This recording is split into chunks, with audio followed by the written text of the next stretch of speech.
talked about how there was this sort of sense that like we could work with China, it'll help reform China, globalization. That obviously, well, we're seeing that fall apart with China, especially with zero COVID and their economy no longer functioning. We're seeing that with Putin and the invasion of Ukraine. You can't really work with dictators and authoritarian regimes. So based on what you've seen in the book, how can we reshape the global policy towards China? Well, that's absolutely what we should be doing, is completely calibrating the approach.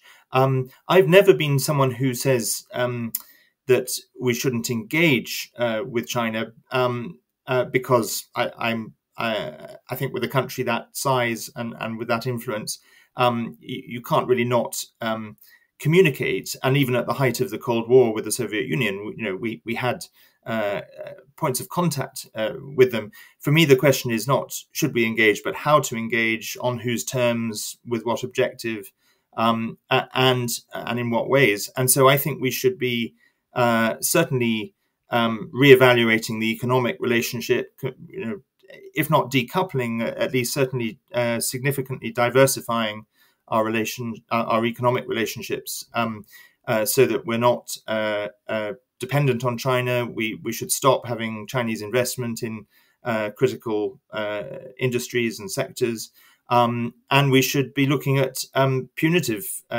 measures for their crimes, because I think to allow them to get away with the genocide of the Uyghurs, the crimes against humanity that the China Tribunal has found with forced organ harvesting, atrocities in Tibet, and the dismantling of Hong Kong's freedoms in complete breach of an international treaty, to allow all that to go with no consequences, with no penalties, will just mean the CCP is emboldened to continue and further increase its repression and its aggression abroad as well. So I set out in the book 10 ideas. I won't go through all 10, but they relate to the points I've just made. If there was one that you could magically be like, all right, like this will actually happen, what would you pick? I think it would be, and this probably would require some degree of magic or miracle, but it would be getting all of the Western, and not just Western actually, all of the free world, all of the world's major democracies, from the US and Canada, the UK, the EU, Australia, but also countries in the region like Japan, Korea, India, to exert economic pressure together, so to impose targeted sanctions together. That, I think, is the approach that could have an effect. When countries act on their own, it sends an important message, but obviously the CCP is able to play countries off each other and create divisions and retaliate more easily. But if the free world acted as a bloc, that could have some effect and hit the CCP, where it hurts, which is in their pockets. But you did ask for something magical, and I think that would be maybe wishful thinking, but something to aim for. Well, a little bit of that has happened. Like, didn't the UK and US sanction certain officials for the Uyghur genocide around the same time? That's correct. They did, and it was definitely very welcome and a very good start, although they only really sanctioned a handful of officials. And very strangely, Chen Chuang-guo, who was the party secretary at the time, who was the architect of the Uyghur genocide, and had been the architect of the intensification of repression in Tibet previously, he was not on the sanctions list, at least for the UK, and that's very strange.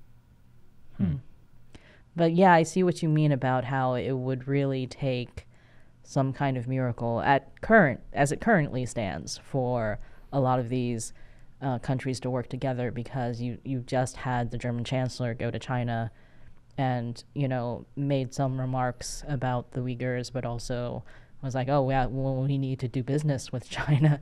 We're not going to stop doing business with China, and things like that. So that's quite tough. That's right, and we're seeing here in the UK. We had our most recent Prime Minister, Liz Truss, who was Prime Minister for 44 days. I think she had given us a bit of hope that she gets this and was going to take a much tougher position. But sadly, she didn't last long.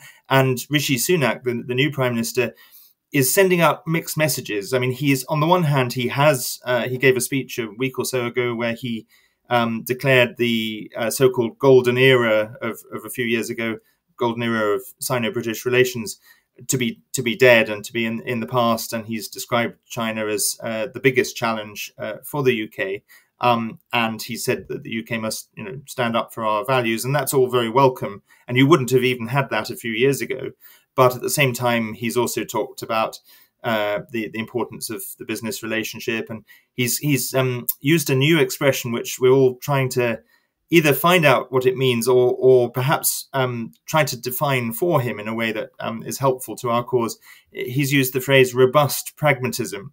And depending on what that means, that's either rather worrying or, if we define it for him, and, I would like to see a robust foreign policy, but I don't mind it being pragmatic as well in the sense of working. We want it to be practical. But I suspect he has something else in mind by robust pragmatism. Well, if China is able to have a secret slush, not even secret slush fund to the head of the UN, I wonder what else is happening around the world. That is very pragmatic for the UN. It's very robust too. I'm sure it's robust. Yes.